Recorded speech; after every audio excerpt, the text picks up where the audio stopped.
السلام علیکم، ہمارے چینل پر خوش آمدید۔ ہر طرف پھول ہی پھول تھے اور پھولوں کے بیچ میں ہی ایک راستہ بنا ہوا تھا جس پر چلتے چلتے میں خوبصورت حویلی کے سامنے پہنچ گیا۔ ایسی خوبصورت جگہ تو میں نے کبھی اپنی زندگی میں نہیں دیکھی تھی۔ مجھے اپنی آنکھوں پر بھروسہ نہیں ہو رہا تھا۔ ہر جگہ بڑے بڑے شیشے لگے ہوئے تھے اور جب ان شیشوں پر میری نظر پڑی تو اپنا عکس دیکھ کر پھر سے وہی مایوسی اور غصہ میرے چہرے پر تھا جو ہر مرتبہ ہوا کرتا تھا۔ مجھے اپنے آپ سے نفرت ہونے لگی تھی۔ اس خوبصورت جگہ پر بھی میری بدصورتی نے میرا ساتھ نہیں چھوڑا تھا۔ میں نے نفرت سے اپنا چہرہ دوسری طرف کیا تھا جب اچانک ہی اس خوبصورت سے محل کے اندر سے مجھے تیز روشنی نظر آئی، ایسے جیسے کوئی بہت ہی قیمتی چمکتی چیز میری طرف آ رہی ہے۔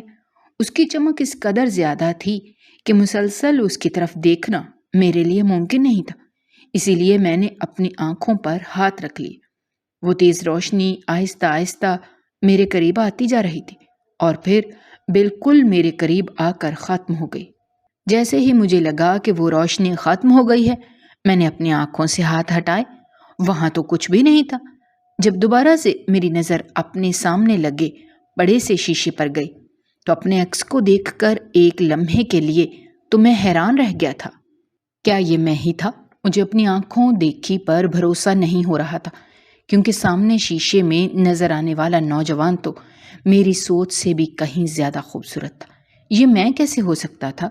میری بدصورتی سے تو سب لوگ دور بھاگتے تھے، تو شیشے میں نظر آنے والا یہ عکس اگر میرا تھا تو یہ خوبصورت کیسے تھا؟ اس بات کا یقین کرنے کے لیے جو سامنے آئینے میں شخص نظر آ رہا ہے وہ میں خود ہی ہوں۔ جیسے ہی میں نے اپنا ہاتھ بڑھا کر اپنے چہرے پر پھیرا تو تھوڑی ہی دیر بعد میری آنکھ کھل گئی تھی اور سارا منظر بدل گیا تھا۔ یہ خوبصورت خواب تھا جو پچھلے کئی عرصے سے میں دیکھ رہا تھا، لیکن اس کی حقیقت کیا تھی یہ مجھے آج تک معلوم نہیں ہوا تھا۔ مجھے یہی لگتا تھا کہ یہ صرف ایک خواب ہے، کیونکہ جو کچھ میں نے اس میں دیکھا تھا یہ خواب ہی تو ہو سکتا تھا۔ میری زندگی کی حقیقت کبھی بھی اس قدر خوبصورت نہیں ہو سکتی تھی، لیکن کون جانتا تھا کہ آنے والا وقت میرے لیے کیا کچھ لے کر آنے والا ہے۔ بہت سارے رازوں پر سے پردہ اٹھانے والا ہے، یہ ان میں سے اب تک انجان تھا، اور اس کے ساتھ ہی میری زندگی کس طرح سے بدل جائے گی یہ نہ تو کوئی دوسرا شخص جانتا تھا اور نہ ہی میں خود۔ میرا نام جمیل ہے۔ ابا کو میرا نام بے حد پسند تھا۔ میرا نام ابا نے ہی رکھا تھا کیونکہ وہ مجھ سے بہت محبت کرتے تھے۔ ابا جی اس قدر مجھ سے محبت کرتے تھے، اماں اس قدر مجھے ناپسند کرتی تھیں، اور ان کی پسندیدگی کی وجہ میری سانولی رنگت تھی، ایسا مجھے لگتا تھا۔ لیکن کہتے ہیں کہ ماں کے لیے تو اس کی اولاد لاکھوں میں ایک ہوتی ہے، اور میں اپنے ماں باپ کا ایک اکلوتا بیٹا ہونے کے باوجود بھی اپنی ماں کی محبت سے محروم رہا تھا۔ کبھی بھی انہوں نے پیار بھری نظر میرے اوپر نہیں ڈالی تھی، نہ کبھی اپنی گود میں لے کر مجھے پیار کیا تھا، جبکہ اماں کے مقابلے میں ابا ایسا بالکل نہیں کرتے تھے۔ صرف ابا مجھے گود میں بٹھا کر پیار کرتے تھے، بلکہ مجھے اپنے ساتھ گھر سے باہر بھی لے جاتے تھے۔ ہم لوگ لاہور شہر کے ایک چھوٹے سے علاقے میں رہتے تھے جہاں پر ایک چھوٹا سا گھر تھا جو میرے ابا نے بہت محنت کرنے کے بعد بنایا تھا، لیکن اماں تو اس میں بھی خوش نہ تھی۔ انہوں نے کبھی بھی صبر و شکر سے گزارا نہیں کیا تھا، نہ ہی وہ کبھی ابا سے خوش ہوں گی، بلکہ بچپن سے ہی میں انہیں ابا سے کسی نہ کسی بات پر بحث کرتے اور جھگڑتے ہی دیکھتا رہا تھا۔ ابا یہی کہا کرتے تھے کہ اماں کا مزاج ہی ایسا ہے، وہ کسی سے محبت نہیں کرتی اور نہ ہی کبھی کر سکتی ہیں، اسی لیے مجھے بھی ان کی باتوں کو دل پہ لینے کی ضرورت نہیں ہے۔ میں ایک طرف سے ان کی باتوں کو سنا کروں تو دوسری طرف سے نکال دیا کروں۔ وہ اکثر میرے رنگ کی وجہ سے مجھے بہت باتیں سنایا کرتی تھی۔ جب ابا گھر پر ہوتے تھے تو وہ ابا کا لحاظ کرتی تھیں، ابا کے ڈر سے وہ خاموش ہو جاتی تھی، لیکن جیسے ہی ابا گھر سے نکلتے تھے تو وہ کھل کر اپنی نفرت کا اظہار کرتی تھی اور مجھ سے یہی کہا کرتی تھی کہ میں جتنا ہو سکے ان کی نظروں کے سامنے نہ آیا کروں۔ مجھے اپنی ہی ماں کا ایسا رویہ سمجھ نہیں آتا تھا کہ کیا کوئی ماں بھی اپنے بچے سے اس طرح سے نفرت کر سکتی ہے جس طرح سے میری اماں مجھے ناپسند کرتی تھی۔ لیکن وقت کے ساتھ میں نے اس چیز سے سمجھوتا کر لیا تھا۔ میں سمجھ چکا تھا کہ میری اماں کا رویہ بالکل بھی بدلنے والا نہیں ہے۔ شاید وہ اسی بات کا غصہ نکالتی تھی کہ اللہ نے انہیں ایک اولاد دی تھی اور وہ بھی ویسی نہیں تھی جیسا وہ چاہتی تھی۔ میرے سانولے رنگ کی وجہ سے گلی محلے میں بھی سارے بچے میرا بڑا مذاق اڑاتے تھے، اور گھر میں جو بھی کوئی عورت اماں سے ملنے کے لیے آتی یہی کہتی تھی کہ جس طرح سے لڑکی کے رنگ و روپ میں وہ دیکھا جاتا ہے اور لڑکی کا خوبصورت ہونا ضروری ہوتا ہے، ویسے ہی آج کل کے معاشرے میں جینے کے لیے لڑکے کا بھی خوبصورت ہونا اتنا ہی ضروری ہوتا ہے۔ اب ایسے میں اگر اماں ابا کہیں میرا رشتہ لے کر جائیں گے تو وہ لوگ تو مجھے دیکھتے ہی انکار کر دیں گے۔ عورتوں کی ایسی باتوں نے ہی شاید میری ماں کے دل میں میرے لیے وہ محبت کے جذبات ختم کر دیے تھے جو کسی بھی ماں کے دل میں اپنی اولاد کے لیے ہوتے ہیں۔ وہ شاید ان باتوں کی وجہ سے ہی مجھے ناپسند کرنے لگی تھی۔ شروع میں تو مجھے ان ساری باتوں سے بہت تکلیف پہنچتی تھی، لیکن اب آہستہ آہستہ وقت گزرنے کے ساتھ مجھے ان ساری چیزوں کی عادت ہونے لگی تھی۔ اس کے ساتھ ہی ابا مجھے یہ سمجھاتے رہتے تھے کہ انسان کا ظاہر کچھ بھی نہیں ہوتا، یہ صرف لوگوں کی بنائی ہوئی چیزیں ہوتی ہیں۔ انسان کی اصل خوبصورتی اس کے اندر ہوتی ہے، اور اگر آپ دل سے خوبصورت ہیں تو آپ دنیا کے سب سے خوبصورت انسان ہیں۔ انسان کا دل مطمئن ہونا چاہیے، اس کا ضمیر مطمئن ہونا چاہیے، باقی ساری چیزیں بہت پیچھے رہ جاتی ہیں۔ پہلے تو مجھے ابا کی مشکل باتیں کہاں سمجھ آتی تھیں، لیکن آہستہ آہستہ مجھے سب کچھ سمجھ آنے لگا تھا۔ میں نے کبھی زندگی میں ہار نہیں مانی تھی، اور نہ ہی اپنے رنگ کی وجہ سے کبھی اپنے آپ کو کسی سے پیچھے سمجھا تھا۔ مجھے پڑھنے لکھنے کا بے حد شوق تھا۔ ابا بھی چاہتے تھے کہ میں پڑھ لکھ کر کسی اچھے مقام پر پہنچوں، اسی لیے انہوں نے مجھے اچھی تعلیم دلوائی تھی۔ میرے ابا اماں کو گھر سے اکیلے باہر جانے کی اجازت نہیں دیتی تھی۔ اگر اماں کو کہیں جانا ہوتا تو ابا یہ کہتے تھے کہ مجھے اپنے ساتھ لے کر جایا کریں، لیکن اماں کو یہ بات بے حد بری لگتی تھی۔ وہ کبھی بھی مجھے اپنے ساتھ نہ تو کسی رشتے دار کے گھر لے کر جاتی تھی اور نہ ہی میرے ساتھ بازار جاتی تھی۔ شاید میرے ساتھ جانے میں انہیں شرمندگی محسوس ہوتی تھی، اسی لیے وہ میرے ساتھ کہیں آتی جاتی نہ تھی، اور جب ابا ان سے یہ بات کہتے تھے تو اماں جھگڑا کرنا شروع کر دیتی تھی۔ میں نے میرے ابا سے بہت مرتبہ کہا تھا کہ وہ میری وجہ سے اماں سے کسی بات پر بحث نہ کیا کریں۔ میرا بچپن اسی طرح سے محرومیوں میں گزرا تھا۔ میرے ابا تو ہر ممکن کوشش کرتے تھے کہ میری ہر خواہش کو پورا کر سکے، اور وہ ایسا کرتے بھی تھے۔ میری پسند کی ہر چیز مجھے دلواتے تھے، لیکن جو ماں کی محبت کی کمی تھی وہ کوئی بھی چیز پوری نہیں کر سکتی تھی۔ ماں کے ہوتے ہوئے بھی میں ساری زندگی ان کی محبت کے لیے ترسا، اور انہوں نے کبھی بھی پیار سے میرا ماتھا نہیں چوما تھا۔ ان کی نفرت بھری نظریں جب بھی میری طرف اٹھتی تھیں تو مجھے تکلیف ہوتی تھی۔ مجھے لوگوں کی باتوں سے اور ان کے لہجوں سے کوئی فرق نہیں پڑتا تھا، لیکن جب میری اپنی ماں مجھ سے اس قسم کا رویہ رکھتی تھی تو میرا دل کئی حصوں میں تقسیم ہو جاتا تھا۔ مگر آج تک میں یہ بات نہیں سمجھ پایا تھا کہ آخر وہ ایسا کیوں کرتی ہیں۔ اب کبھی تو مجھے ایسا لگتا تھا کہ اس نفرت کے پیچھے کوئی اور ہی وجہ ہے، لیکن لاکھ کوشش کے بعد بھی میں وہ وجہ جان نہیں پایا تھا، اور پھر میں نے سب کچھ وقت اور حالات پر چھوڑ دیا تھا۔ زندگی اسی طرح سے گزر رہی تھی۔ میں نے اپنی اسکول کی پڑھائی مکمل کر لی تھی، اور اب کالج میں بھی میرا آخری سال تھا۔ میرے ابا ایک سرکاری ملازم تھے۔ ان کی تنخواہ بہت زیادہ نہ تھی، لیکن جتنی بھی تھی اس میں ہمارا اچھا گزارا ہو جاتا تھا۔ دیکھتے ہی دیکھتے میرے کالج کی پڑھائی بھی مکمل ہو گئی تھی۔ مجھے اگر مزید پڑھنا تھا اور ابا نے مجھے اس کی اجازت بھی دے دی تھی، لیکن پھر زندگی میں ایک ایسا موڑ آیا تھا جس نے سب کچھ درہم برہم کر دیا۔ شہر کی سب سے اچھی یونیورسٹی میں میرا داخلہ ہو گیا تھا، اور اگلے ہی دن سے مجھے یونیورسٹی جانا تھا۔ لیکن اس سے ایک دن پہلے جو واقعہ ہوا اور جو قیامت ہمارے اوپر گزری تھی، اس نے ہم سے سب کچھ چھین لیا۔ میرے ابا اپنے کام سے واپس آ رہے تھے جب راستے میں ہی ان کا بہت برا ایکسیڈنٹ ہو گیا۔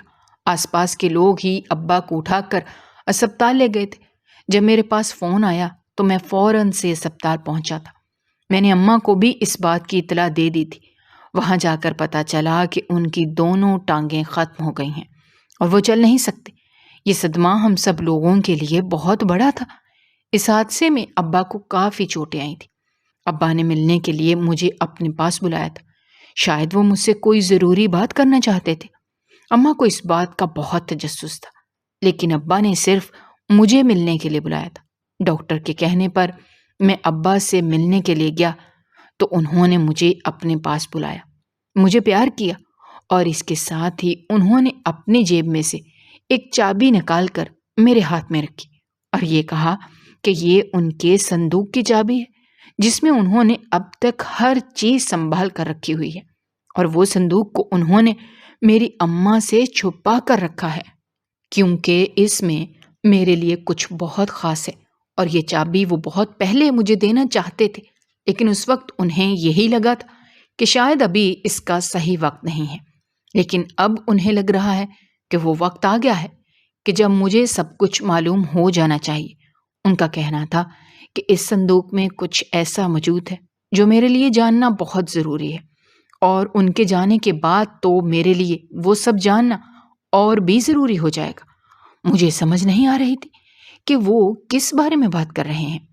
جب انہوں نے مجھ سے یہی کہا کہ مجھے اپنی ماں سے اس کو چھپا کر رکھنا ہے اور اسے کھول کر دیکھ لینا ہے، مجھے ساری حقیقت خود بخود معلوم ہو جائے گی، اور اس کے ساتھ ہی انہوں نے یہ بات کہی تھی کہ سچ جاننے کے بعد میں جو بھی سمجھوں، لیکن ایک بات میں ہمیشہ یاد رکھوں کہ ابا مجھ سے بہت محبت کرتے ہیں۔ اتنا کہا تھا کہ ان کا ہاتھ میرے ہاتھ سے نکل گیا۔ میرے ابا مجھے چھوڑ کر ہمیشہ کے لیے چلے گئے تھے، جو میرا سب کچھ تھے، مجھ سے محبت کرتے تھے، اور وہ بھی مجھے چھوڑ کر چلے گئے کہ اس پوری دنیا میں ایک ابا ہی تو تھے جنہیں میری سانولی رنگت کے باوجود مجھ سے محبت تھی، اور انہوں نے مجھے میری اس خامی کے ساتھ قبول کیا تھا، اپنے سینے سے لگایا تھا اور دنیا کے برے رویے سے بچا کر رکھا تھا، اور آج تو وہ سہارا بھی مجھ سے چھن گیا تھا۔ یہ دن میری زندگی کا سب سے بدترین دن تھا، لیکن میں نے اللہ کی رضا سمجھ کر اسے قبول کیا۔ اماں کا بھی غم سے برا حال تھا، لیکن اس غم کے وقت میں بھی انہوں نے نہ تو محبت سے میرے سر پر ہاتھ رکھا تھا، نہ مجھے اپنے سینے سے لگایا تھا، اور نہ ہی اپنا دکھ مجھ سے بانٹا تھا۔ ہم دونوں ماں بیٹا الگ الگ اپنا دکھ منا رہے تھے۔ اب آگے تو پڑھائی جاری رکھنے کا سوال ہی پیدا نہیں ہوتا تھا، کیونکہ پورے گھر کی ذمہ داری اب میرے کندھوں پر آ رہی تھی۔ سارے باہر کے کام مجھے دیکھنے پڑتے تھے۔ میں نے اپنی پڑھائی چھوڑ دی تھی اور چھوٹا موٹا کام شروع کیا تھا، لیکن اس سے بھی اتنے زیادہ پیسے نہیں ملتے تھے کہ ہمارا گزارا ہو سکتا۔ گھر کے حالات دن بدن بگڑتے جا رہے تھے۔ مجھے سمجھ نہیں آتا تھا کہ میں ایسا کیا کروں کہ سب کچھ ٹھیک ہو جائے، جبکہ اماں وہ بھی نہ کوئی لحاظ کیے مجھے یہی کہتی تھی کہ میں کسی کام کا نہیں ہوں۔ میرے ابا تو یہ کہا کرتے تھے کہ ان کے بعد میں ان کا سہارا بنوں گا، یہ سہارا بنوں گا۔ اگر ابا زندہ ہوتے تو وہ خود ہی دیکھ لیتے کہ ان کا بیٹا کس قابل ہے، جس کے ہر وقت وہ گن گاتے رہتے تھے۔ وہ یہ کہتے رہتے تھے کہ ان کا بیٹا بہت قابل ہے۔ آج اس کی قابلیت دیکھ لیں کہ باپ کے مرنے کے بعد ماں کو سنبھال نہیں سکتا۔ اماں کی بات بھی شاید اپنی جگہ ٹھیک تھی، لیکن لاکھ کوششوں کے بعد پھر مجھے کہیں اچھی جگہ کام مل ہی نہیں رہا تھا۔ اس میں میری کیا غلطی تھی؟ حالانکہ اتنے سال کی پڑھائی کرنے کے بعد پھر میں محنت مزدوری کا کام کرنے پر مجبور تھا، صرف اور صرف اماں کے لیے، لیکن وہ پھر بھی مجھ سے خوش نہیں ہوتی تھی۔ اور پھر ایک دن جیسے میں اپنے کام سے واپس آیا تو جو خبر مجھے سننے کو ملی تھی اس نے مجھے حیران کر دیا۔ اماں نے کہا کہ انہوں نے یہ گھر بیچ دیا ہے اور اب ہمیں اس شہر کو، اس گھر کو چھوڑ کر ہمیشہ کے لیے جانا ہوگا۔ اماں کیسے ابا کی آخری نشانی بیچ سکتی تھی؟ لیکن ان کا کہنا تھا کہ اب اس بڑے شہر میں ہمارا گزارا ممکن نہیں ہے۔ وہ اپنے آبائی گاؤں جا رہی ہیں۔ اگر مجھے ان کے ساتھ چلنا ہے تو میں چل سکتا ہوں، اور اگر مجھے ان کے ساتھ نہیں جانا تو انہیں اس بات سے کوئی زیادہ فرق نہیں پڑتا۔ میں کیسے اماں کو اکیلا چھوڑ سکتا تھا؟ ابا کے جانے کے بعد تو وہ میری ذمہ داری تھی۔ وہ میرے ساتھ جیسا بھی رویہ رکھتی تھی، لیکن وہ میری ماں تھی، اسی لیے انہیں جہاں بھی جانا تھا مجھے ان کے ساتھ ہی جانا تھا۔ مجھے ان کا فیصلہ کچھ سمجھ نہیں آیا تھا، لیکن میں خاموشی سے ان کے ساتھ جانے کے لیے تیار ہو گیا۔ ہم لوگ شہر چھوڑ کر، سب کچھ چھوڑ کر میری اماں کے آبائی گاؤں آ گئے تھے، جہاں پر ان کے ماں باپ کا گھر تھا۔ نانا نانی کا تو کافی سال پہلے ہی انتقال ہو گیا تھا، لیکن ان کا گھر ابھی بھی موجود تھا۔ ہم لوگوں نے اسی گھر میں رہنا شروع کر دیا تھا۔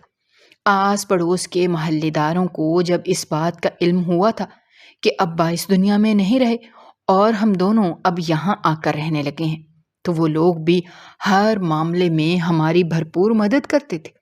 شہر سے ہم سب کو چھوڑ کر گاؤں آ گئے تھے، اور ان سارے چکروں میں وہ بات بھول ہی گیا تھا جو ابا نے مجھ سے کہی تھی۔ انہوں نے مجھے اپنے صندوق کی چابی دی تھی۔ جب ہم لوگ شہر سے اپنا ضروری سامان لے کر گاؤں آ رہے تھے تو میں نے ابا سے چھپ کر اور صندوق اپنے سامان میں رکھ لیا تھا، اور میں نے یہی کہا تھا کہ یہ میرا سامان ہے، اسی لیے وہ چپ ہو گئی تھی۔ انہوں نے مجھ سے زیادہ سوال نہیں کیے تھے۔ گاؤں آ کر بھی گھر کی صاف صفائی میں اور چیزوں کو سیٹ کرنے میں کافی وقت لگ گیا تھا، اور میں نے سامان سارا ایک کمرے میں رکھ دیا تھا۔ اور اب جب کہ اس بات کو کافی دن گزر گئے تھے اور اچانک سے مجھے ابا کی آخری دن کی باتیں یاد آئی تھیں، تو میرے ذہن میں خیال آیا تھا کہ جانے سے پہلے تو انہوں نے مجھے ایک چابی دی تھی۔ وہ صندوق تو میں یہاں لے آیا تھا، لیکن وہ چابی میں نے کہاں رکھی تھی یہ مجھے یاد نہیں تھا۔ اتنا تو میں جانتا تھا کہ صندوق میں ضرور کچھ نہ کچھ خاص تھا جو ابا مجھے بتانا چاہتے تھے، لیکن زندگی نے انہیں اتنی مہلت نہیں دی تھی۔ اگر وہ زندہ رہتے تو یقیناً یہ ساری باتیں مجھے خود بتاتے۔ اب مجھے کیسے بھی کر کے اس چابی کو تلاش کرنا تھا جو ابا نے اسپتال میں اس کمرے میں مجھے دی تھی، اور مجھے وہ صندوق دیکھنا تھا کہ آخر اس میں ایسا کیا تھا جو میرے ماضی سے جڑا ہوا تھا، اور میرے لیے جاننا بھی بہت ضروری تھا، کیونکہ ابا کا کہنا تھا کہ ان کے جانے کے بعد میری زندگی شاید بہت تنگ ہو جائے گی۔ ایسے میں جو حقیقت اور مجھے معلوم ہوگی اس سے مجھے کافی مدد ملے گی، اور ہو سکتا ہے میری زندگی کو کوئی نیا مقصد مل جائے، میری زندگی سنور جائے۔ میں نے اتنا سارا سامان ادھر سے ادھر کر لیا تھا، لیکن وہ چابی مجھے نہیں مل رہی تھی۔ لاکھ کوششوں کے بعد، سارے کپڑے اور ساری چیزیں دیکھنے کے بعد آخر کار وہ چابی مجھے مل گئی تھی۔ میں نے اللہ کا لاکھ لاکھ شکر ادا کیا تھا، کیونکہ اگر وہ چابی مجھے نہ ملتی تو یہ راز ہی رہ جاتا کہ آخر ابا مجھے کیا کہنا چاہتے تھے۔ اور پھر جیسے ہی رات ہوئی تھی اور اماں سونے کے لیے اپنے کمرے میں چلی گئی، میں نے بھی اپنے کمرے میں جا کر ابا کا صندوق کھولا تھا تاکہ تسلی سے ہر چیز دیکھ سکوں۔ اور پھر جیسے ہی میں نے وہ صندوق کھولا تھا، اس میں سے بہت سال پرانی چیزیں مجھے ملی تھی، جن میں کافی ساری تصاویر تھیں، اور اس کے ساتھ ہی اور بھی بہت کچھ ایسا تھا جسے دیکھ کر میں حیران رہ گیا تھا۔ اور پھر ان ساری چیزوں کو جیسے جیسے میں دیکھتا جا رہا تھا، میرے پیروں کے نیچے سے زمین نکلتی جا رہی تھی، کیونکہ جو سچ مجھے معلوم ہوا تھا وہ کوئی چھوٹی بات نہیں تھی۔ اس صندوق میں میرے ماں باپ کی تصویریں تھیں، اور ان سے جڑی ہر بات تھی جو ابا نے لکھ کر رکھی ہوئی تھی۔ ان کے ساتھ میں نے اپنی زندگی کا اتنا وقت گزارا تھا۔ حقیقت میں وہ میرے ماں باپ تھے ہی نہیں۔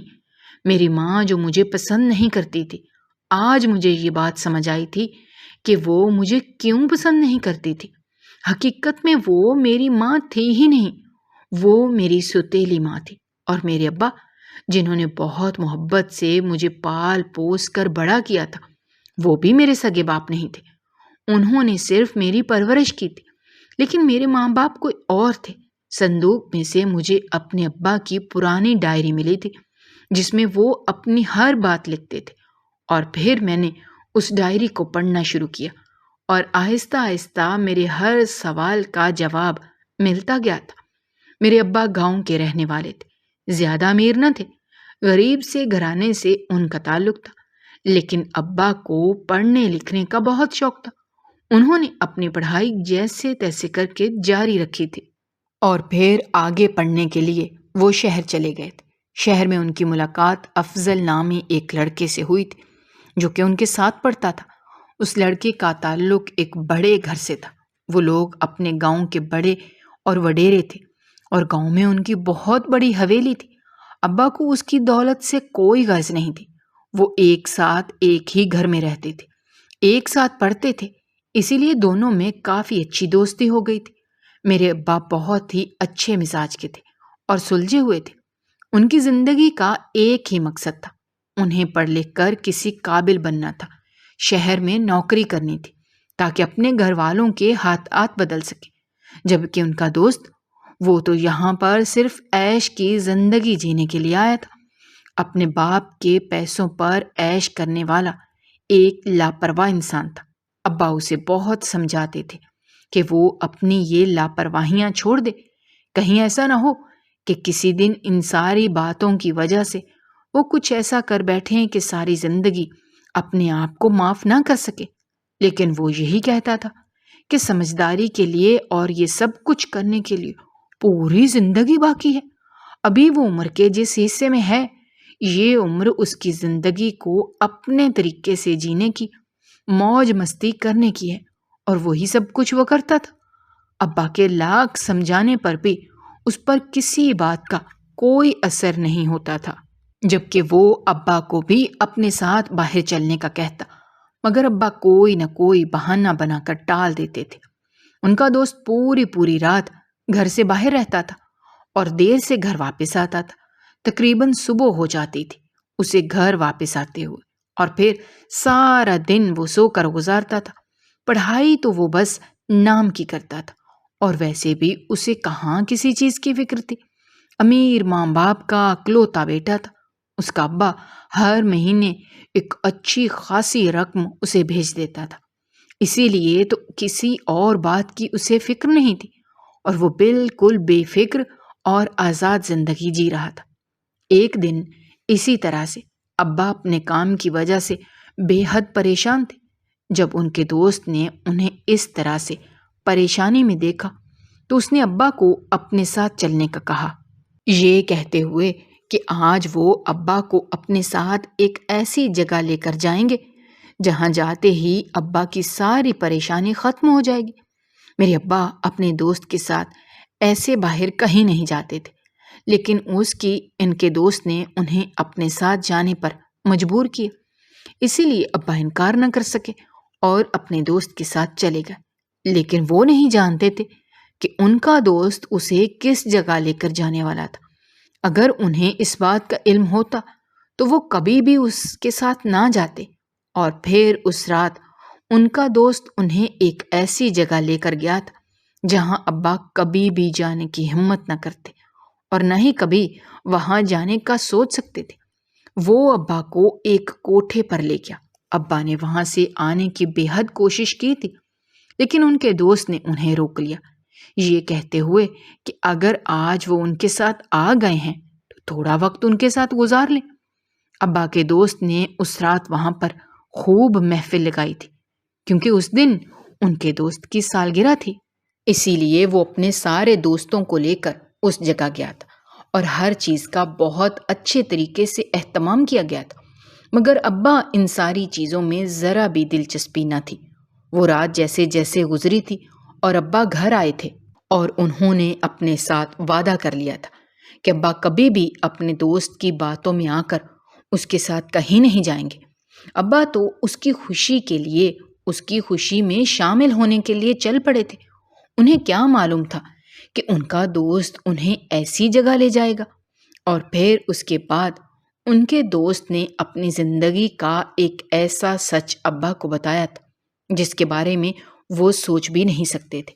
ان کے دوست نے انہیں بتایا کہ کل رات انہیں جس جگہ پر وہ لے کر گیا تھا وہاں پر ایک لڑکی ہے جو کہ رقص کرتی ہے، بہت ہی خوبصورت ہے اور کم عمر بھی۔ ابا کے دوست کا اس لڑکی پر دل آ گیا تھا اور وہ اسے ہر حال میں حاصل کرنا چاہتا تھا، جبکہ اس لڑکی کا کہنا تھا کہ وہ پیسوں کے لیے کوئی بھی ایسا کام نہیں کرتی، یہ رقص کرنا اس کی مجبوری ہے۔ اس نے اپنی ایک حد مقرر کی ہوئی ہے جسے وہ کبھی بھی کسی قیمت پر بھی توڑنے پر تیار نہیں تھی۔ جبکہ ابا کا دوست ایک ایسا انسان تھا کہ ایک مرتبہ اسے کوئی چیز پسند آ جاتی تھی تو جب تک وہ اس چیز کو حاصل نہیں کر لیتا تھا اسے سکون نہیں ملتا تھا۔ وہ لڑکی بھی دن بدن اس کا جنون بنتی جا رہی تھی۔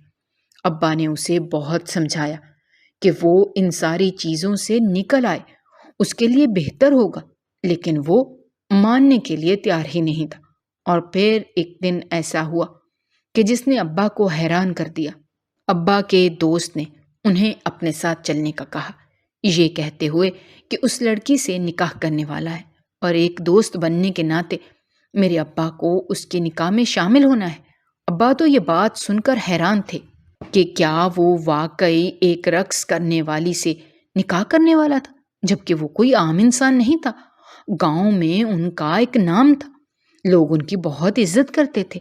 ایسے ہی اس کے ماں باپ کبھی بھی ایسی لڑکی کو قبول نہیں کریں گے۔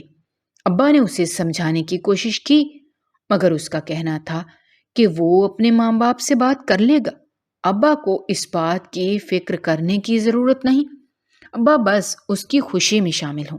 اس لڑکی سے وہ محبت کرتا ہے اور اسے عزت سے اس کے ساتھ نکاح کر رہا ہے، اور ایسے میں اس نیک کاموں میں اپنے دوست کے ساتھ دینا چاہیے۔ اب ابا اپنے دوست کی خوشی کے لیے اس کے ساتھ چل پڑے اور پھر ان کی موجودگی میں ہی ان دونوں کا نکاح ہوا تھا۔ مگر لڑکی ہمیشہ کے لیے اس شخص کے نام کر دی گئی تھی جس سے وہ بے حد محبت کرتی تھی۔ وہ دونوں ایک دوسرے سے محبت کرتے تھے اور اس کے بعد تو کافی عرصے کے لیے ان کا دوست انہیں دکھائی ہی نہیں دیا تھا۔ ابا اس بات پر خوش تھے کہ اس نے اس لڑکی سے نکاح کیا ہے اور اسے اپنی عزت بنایا ہے، لیکن ابا نہیں جانتے تھے کہ ان کے دوست کا آگے کیا ارادہ ہے۔ اور پھر ایک دن ان کا دوست جلدی جلدی میں ان کے پاس آیا تھا اور اپنا سامان سمیٹنے لگا۔ اس کا کہنا تھا کہ اس کے ابا نے اسے گاؤں بلایا ہے اور اس کا جانا بہت ضروری ہے۔ جب ابا نے اس لڑکی کے بارے میں پوچھا تو کہنے لگا وہ اپنے گھر میں بات کر کے واپس آ کر اسے لے جائے گا، لیکن ابھی وہ اسے اپنے ساتھ لے کر نہیں جا سکتا۔ ابا کا دوست ان سے اور اپنی بیوی سے وعدہ کر کے چلا گیا تھا، لیکن پھر اس کے بعد وہ کبھی اپنے گاؤں سے واپس ہی نہیں آیا تھا اور اس لڑکی کو روتا ہوا چھوڑ کر چلا گیا تھا۔ وہ لڑکی دوبارہ سے اس کوٹھے پر آ گئی تھی۔ جب اسے پتا چلا کہ وہ حاملہ ہے، اس لڑکی نے کس طرح سے مشکلات اٹھا کر اس بچے کی حفاظت کی تھی، اس لڑکی کے علاوہ اور ابا کے علاوہ کوئی نہیں جانتا تھا، جبکہ ان کا دوست دوبارہ پلٹ کر آیا ہی نہیں۔ میرے ابا نے اسے فون کیے جبکہ اس نے کوئی جواب نہ دیا۔ پھر ایک دن اس کا فون آیا تھا اور اس نے یہ کہہ کر ساری بات ختم کر دی کہ اس لڑکی سے اب اس کا کوئی تعلق نہیں ہے، کیونکہ اس کے ابا نے اس کا رشتہ خاندان میں طے کر دیا ہے اور وہ انکار نہیں کر سکتا۔ اگر اس نے انکار کیا تو اس کے ابا اسے گھر سے نکال دیں گے اور جائیداد بھی اسے نہیں ملے گی، اسی لیے اب وہ کبھی واپس نہیں آئے گا۔ میرے ابا کو یہ سن کر بہت افسوس ہوا تھا، اس لڑکی کے لیے جس کی زندگی ان کا دوست جاتے ہوئے برباد کر گیا تھا، لیکن اب اس کے لیے کچھ نہیں کر سکتے تھے۔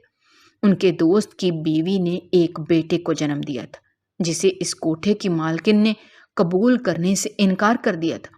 اگر کوئی لڑکی ہوتی تو یقیناً وہ اسے قبول کر لیتی اور بڑے شوق سے اس کی پرورش بھی کرتی تاکہ بڑے ہونے پر وہ اسے بھی اپنے دھندے کے لیے استعمال کر سکتی۔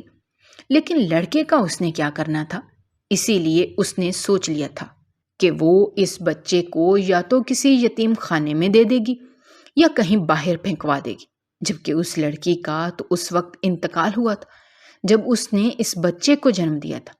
ابا کو جب یہ بات معلوم ہوئی تھی تو وہ اس کوٹھے پر پہنچ گئے تھے تاکہ اس بچے کو اس ظالم عورت کے ظلم سے بچا سکے۔ اس کا کیا بھروسہ تھا کہ وہ اسے جان سے مار دیتی۔ جب ابا وہاں پہنچے تو اس عورت نے ابا سے پیسے مانگے تھے۔ جیسے تیسے کر کے میرے ابا نے پیسے جمع کیے تھے اور اس عورت کے حوالے کیے تھے اور اس بچے کو لے لیا تھا۔ اس بچے کو لے کر وہ گھر آ گئے تھے، اور وہ بچہ کوئی اور نہیں بلکہ میں ہی تھا۔ اسے انہوں نے اپنے بیٹے کی طرح پال کر بڑا کیا تھا۔ جیسے ہی وہ مجھے اس کوٹھے سے لے آئے تھے تو اس کے بعد میری دیکھ بھال کے لیے کسی عورت کی ضرورت تھی، کیونکہ ابا اتنے چھوٹے بچے کو سنبھال نہیں سکتے تھے۔ اسی لیے انہوں نے شادی کرنے کا فیصلہ کیا تھا، اور پھر انہوں نے میری ستیلی ماں سے شادی کی تھی۔ لیکن میری ماں کو یہ بات معلوم نہیں تھی کہ میرے ماں باپ کون ہیں۔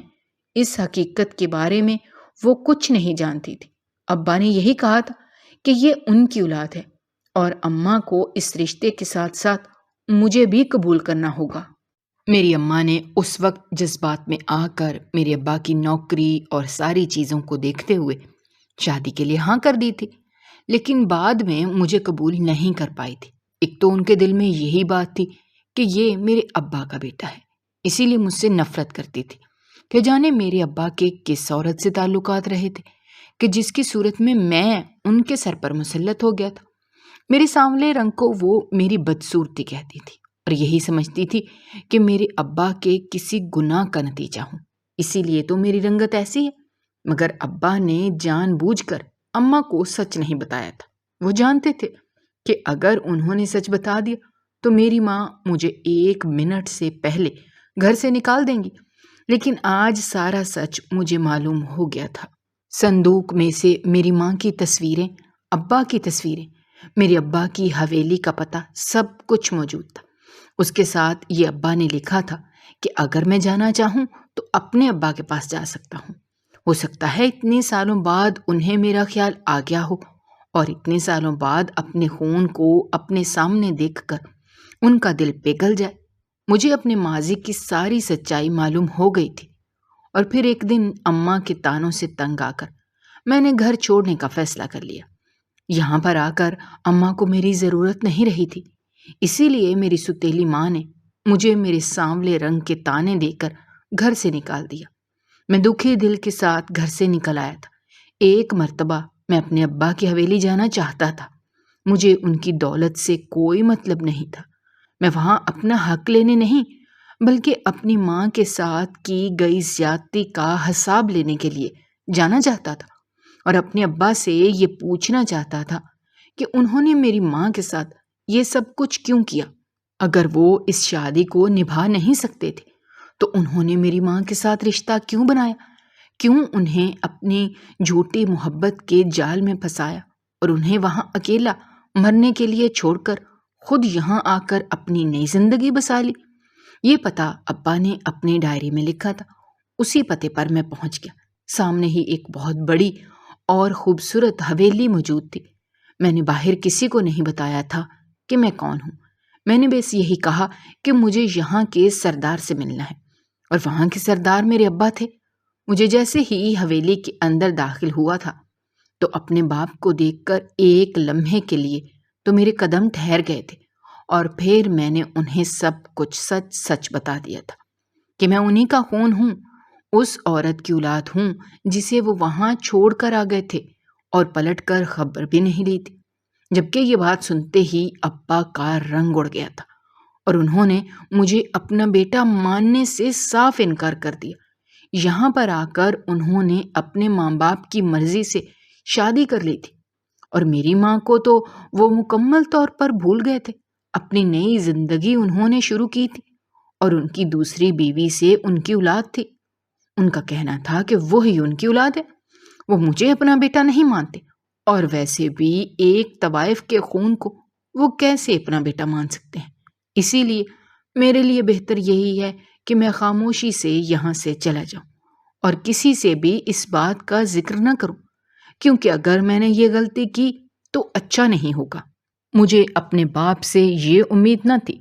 ایک طرف میرے ابا تھے جو کہ میرے سگے باپ نہ تھے، لیکن پھر بھی انہوں نے ساری زندگی مجھے اپنے سینے سے لگا کر رکھا تھا، اور باپ کی محبت دی تھی، دوستی کا حق ادا کیا تھا۔ اور ایک طرف میرا اپنا باپ تھا کہ جس نے مجھے اپنا بیٹا ماننے سے ہی انکار کر دیا تھا۔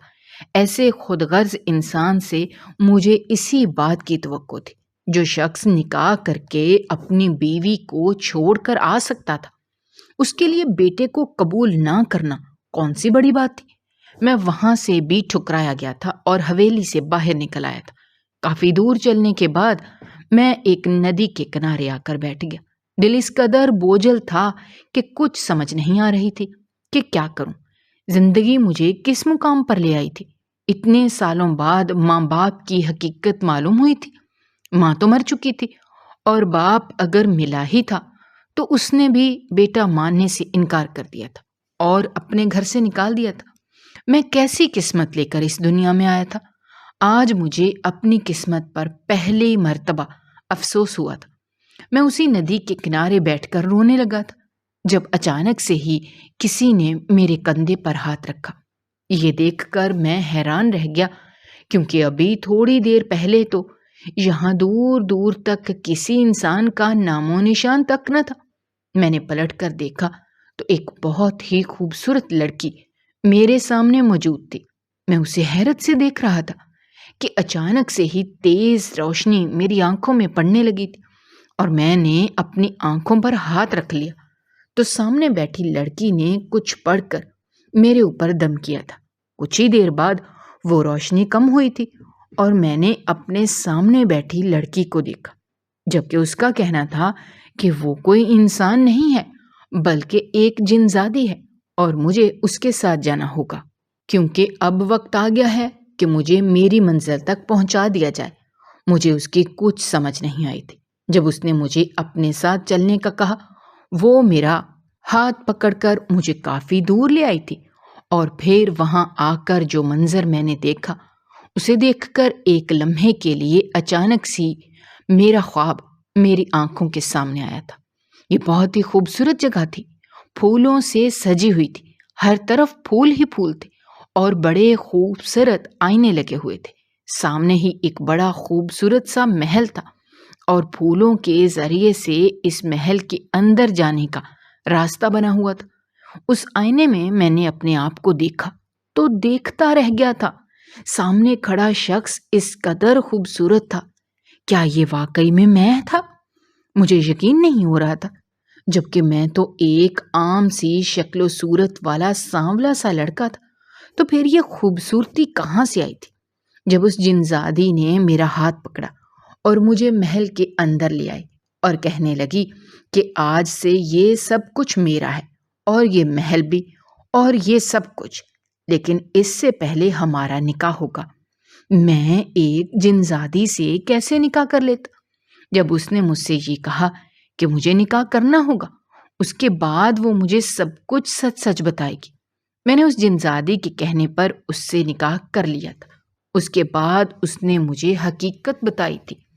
اس جنزادی کا کہنا تھا کہ میرا باپ کیونکہ ایک بہت ہی عیاش قسم کا آدمی ہے، اسی لیے اپنی عیاشی اور کم عقلی کی وجہ سے میرے ابا نے اپنا سب کچھ کھو دیا تھا۔ جو کچھ بھی میرے ابا کو وراثت میں ملا تھا، وہ سب کچھ میرے ابا نے اپنی عیاشی میں لٹا دیا تھا، اور پھر ایک وقت تھا کہ وہ بالکل خالی ہاتھ رہ گئے تھے اور ان کے پاس کچھ نہیں تھا۔ میرے ابا جنگل میں نکل گئے تھے تاکہ اس مسئلے کا کوئی حل تلاش کر سکے، اور پھر ان کی ملاقات وہاں کے سب سے بڑے جنات کے شہنشاہ سے ہوئی تھی۔ جب میرے ابا نے ان سے مدد مانگی تو وہ کہنے لگے کہ وہ میرے ابا کی مدد تو کر دیں گے، لیکن اس کی ایک شرط ہوگی، اور ابا کو وہ شرط ہر حال میں ماننی ہوگی۔ اور پھر جنات نے میرے ابا کو اپنا محل دیا تھا رہنے کے لیے اور اپنی سلطنت سنبھالنے کے لیے دی تھی، اس شرط پر کہ میرے ابا کی جو بھی پہلی اولاد ہوگی، ان کا جو بھی بڑا بیٹا ہوگا، اس کی شادی وہ جنات کی شہزادی سے کریں گے، اور پھر اس کے بعد ان کا بیٹا اس ساری سلطنت کو سنبھالے گا۔ جنات کو ایک آدم زادے کی ضرورت تھی جو ان کی سلطنت کو سنبھالتا اور ایماندار بھی ہوتا، اسی لیے انہوں نے میرے ابا کے آگے یہ شرط رکھی تھی۔ ابا بھی اس شرط پر مان گئے تھے۔ ان کے اور جنات کے شہنشاہ کے بیچ میں یہ معاہدہ طے ہوا تھا کہ جیسے ہی ان کے بڑے بیٹے کا نکاح جنات کی شہزادی سے ہو جائے گا، اس کے بعد ان کا بیٹا ساری سلطنت کو سنبھال لے گا۔ میرے ابا کو اس بات پر کوئی اعتراض نہیں تھا، اور وہ اپنے بیٹے کا نکاح اس جنزادی سے کروانے کے لیے تیار تھے، لیکن شرط کے مطابق ان کا بڑا بیٹا میں تھا، جو کہ میرے ابا نے سب لوگوں سے چھپا کر رکھا تھا، اور مجھ سے چھوٹا میرا بھائی، جو کہ اسی حویلی میں میرے ابا کے ساتھ رہتا تھا، جو کہ میرے ابا کی دوسری بیوی میں سے تھا۔ میرے ابا نے سب سے یہی کہا تھا کہ یہی ان کا بڑا بیٹا ہے، لیکن اب کیونکہ قسمت مجھے یہاں تک لے آئی تھی تو ساری حقیقت سامنے آ گئی تھی، اور شرط کے مطابق اس جنزادی کا نکاح میرے ابا کے بڑے بیٹے سے ہونا تھا، اور ان کا بڑا بیٹا میں ہی تھا، اسی لیے اس جنزادی کا نکاح مجھ سے ہوگا، اور اس کے بعد اس ساری سلطنت کا اکلوتا مالک میں ہی ہوں گا۔ میں نے ساری حقیقت جاننے کے بعد نکاح کے لیے ہاں کر دی تھی، اور اس کے بعد اس جنزادی کے ساتھ میرا نکاح ہو گیا تھا، اور بچپن سے میں جو خواب دیکھتا آ رہا تھا وہ خواب بھی سچ ہو گیا تھا۔ خوبصورت محل میرا ہو گیا تھا، اور جس محل میں میرا باپ اپنے بچوں کے ساتھ زندگی گزار رہا تھا اس پر بھی میری حکومت تھی۔ جب میرے ابا کو اس بات کا علم ہوا تھا تو ان کے پیروں کے نیچے سے زمین نکل گئی تھی۔ جس بیٹے کو انہوں نے بیٹا ماننے سے ہی انکار کر دیا تھا، آج وہی بیٹا ان کی ساری سلطنت کا اکلوتا مالک تھا۔ میرے ابا کو رہ رہ کر اپنی بے وقوفی پر افسوس ہو رہا تھا کہ کاش وہ اس وقت جب میں ان کے پاس آیا تھا اور میں نے انہیں سب کچھ بتایا تھا تو وہ اس وقت مجھے اپنا بیٹا تسلیم کر لیتے، تو آج یہ سب کچھ نہ ہوتا، اور اب شرط کے مطابق میرے ابا اور ان کے گھر والوں کو یہ سب کچھ چھوڑنا تھا، کیونکہ اب اس پر صرف اور صرف میرا حق تھا۔ میں اپنی قسمت پر حیران تھا کہ کس طرح سے مجھے سب کچھ مل گیا تھا۔ میری خوبصورتی بھی مجھے واپس مل گئی تھی، اور اس کے ساتھ ہی وہ سب کچھ بھی مجھے مل گیا تھا جو میرے ابا مجھے دینے کے لیے بالکل تیار نہ تھے۔ ایک طوائف کا بیٹا کہہ کر انہوں نے مجھے اپنے گھر سے نکال دیا تھا تاکہ مجھے اس جائیداد میں سے حصہ نہ دینا پڑے، اور آج اس ساری جائیداد کا ایک اکلوتا وارث میں بن گیا تھا، اور باقی سب دیکھتے رہ گئے تھے۔ میرے ابا کی دوسری بیوی کا تو کافی سال پہلے انتقال ہو گیا تھا، جبکہ ان کے دونوں بیٹے جب انہیں اس بات کی سچائی معلوم ہوئی تھی تو وہ بھی میرے باپ کو چھوڑ کر چلے گئے تھے، کیونکہ میرے ابا نے ساری زندگی انہیں اندھیرے میں رکھا تھا اور ایک ایسی چیز کا لالچ دیے رکھا جو کہ میرے ابا کی تھی ہی نہیں۔ اس جائیداد کے لالچ میں ہی تو وہ اب تک اس حویلی میں موجود تھے اور ابا کی خدمت کر رہے تھے۔ جب یہ جائیداد ان کے ہاتھ نہیں آئی تھی تو انہیں یہاں رہنے کا کیا فائدہ تھا؟ وہ سب کچھ چھوڑ کر چلے گئے تھے، جبکہ میرے ابا کو ان کے کیے کی سزا مل گئی تھی۔ ابا نے ساری زندگی عیاشی میں گزار دی تھی، کبھی کچھ جمع نہیں کیا تھا، کبھی سمجھداری سے کام نہیں لیا تھا، اور آج ان کے ہاتھ میں کچھ بھی نہیں تھا۔ انہوں نے ایک معصوم لڑکی پر ظلم کیا تھا اور آج انہیں اس کی سزا مل رہی تھی، اور مجھے سب کچھ مل گیا تھا، جبکہ میری ستیلی ماں جو ہر وقت مجھے میرے رنگ کے تانے دیتی رہتی تھی اور مجھے اپنے سامنے کچھ نہیں سمجھتی تھی، اسے بھی جب اس بات کا علم ہوا تھا کہ آج میں اس علاقے کا سب سے بڑا سردار ہوں تو وہ بھی حیران رہ گئی تھی۔ جو بھی تھا وہ اس شخص کی بیوی تھی جس نے مجھے پال پوس کر بڑا کیا تھا۔ اگر وہ نہ ہوتے تو شاید میں آج زندہ بھی نہ ہوتا۔ انہیں کی بدولت تو مجھے نئی زندگی ملی تھی۔ انہوں نے اس عورت سے پیسوں کے عوض مجھے خریدا تھا اور اپنے گھر میں میری پرورش کی تھی۔ ایسے میں میں اتنا تو کر ہی سکتا تھا کہ ان کی بیوہ کو عزت سے اپنے پاس رکھتا۔ میری اماں نے مجھ سے معافی مانگی تھی اور میں نے انہیں معاف کر دیا تھا، صرف اور صرف اپنے ابا کی خاطر، اور انہیں اپنے پاس حویلی لے آیا تھا۔ سارے نظام کو میں نے اچھے طریقے سے سنبھال لیا تھا، جبکہ وہ خوبصورت جنزادی جو کہ میری بیوی کے روپ میں میرے گھر میں موجود تھی، مجھے اس سے بے حد محبت ہو گئی تھی اور وہ بھی مجھ سے بے حد محبت کرتی تھی۔